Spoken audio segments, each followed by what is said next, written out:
पहले इस क्वेश्चन को पास करके आप एक बार देख लीजिए। नीट 2015 में क्वेश्चन आया हुआ था जब AIPMT नाम से एग्जाम हुआ करता था और फ्रिक्शन टॉपिक का था, means Newton's laws of motion का है। सरफेसेस को उन्होंने स्मूथ नहीं रखा है, रफ रखा है।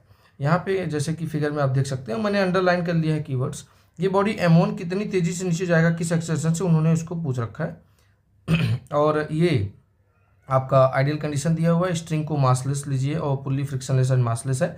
ये धागा देखिए M2 और M3 यहाँ पे जो कनेक्टेड है, यहाँ पे कोफिशिएंट ऑफ फ्रिक्शन जो दिया हुआ है M2 और इस टेबल और M3 और टेबल के बीच में म्यू दिया है दोनों में, राइट।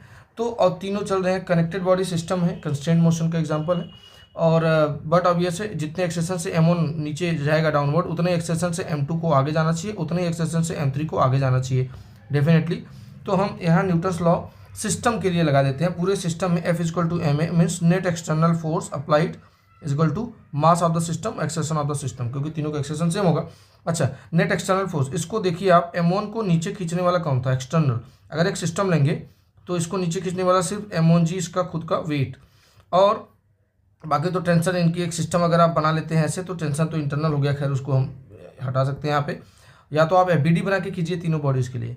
तो सबसे पहले M2 और M3 को देखिए। M2 अगर आगे मूव करेगा तो M2 पे फ्रिक्शन पीछे लगेगा, म्यू इंटू नॉर्मल रिएक्शन मतलब, और N1 ले लीजिए। और M3 पे भी पीछे फ्रिक्शन लगेगा, mu into normal reaction N2 पर ले लीजिए।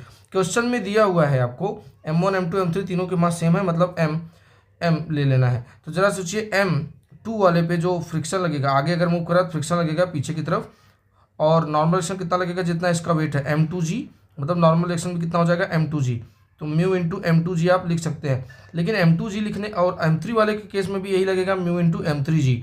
दोनों पीछे ही लग रहे हैं। M2 M3 इक्वल है, तो मतलब इन शॉर्ट में अगर बोल दूं तो आप ये बोल सकते हैं कि दोनों पे फ्रिक्शन जो लग रहा है पीछे, कितना लग जाएगा, म्यू इंटू mg M2 पे लग रहा है, और M3 पे भी कितना लग जाएगा, म्यू इंटू mg टोटल, है ना। तो अब सपोर्ट करने वाला फोर्स कौन सा है, M1G जो नीचे डाउनवर्ड पुल कर रहा है, M1 को मैं m ही लिख रहा हूँ, दोनों इक्वल है, माइनस अपोज करने वाले फ्रिक्शन है, कितना है, 2 म्यू mg, करेक्ट।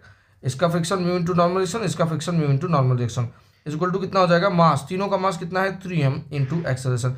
तो एक्सेलरेशन आ जाएगा आपका यहाँ से m, देखिए डिवाइड कर देते हैं, m कैंसिल हो जाएगा, g माइनस 2 म्यू, है ना, g minus 2 mu g divided by 3। आप चाहे तो g कॉमन ले सकते हैं, तो हो जाएगा g बाई 3 1 माइनस 2 म्यू। ये आपका करेक्ट आंसर था जो भी ऑप्शन में दिया हुआ था।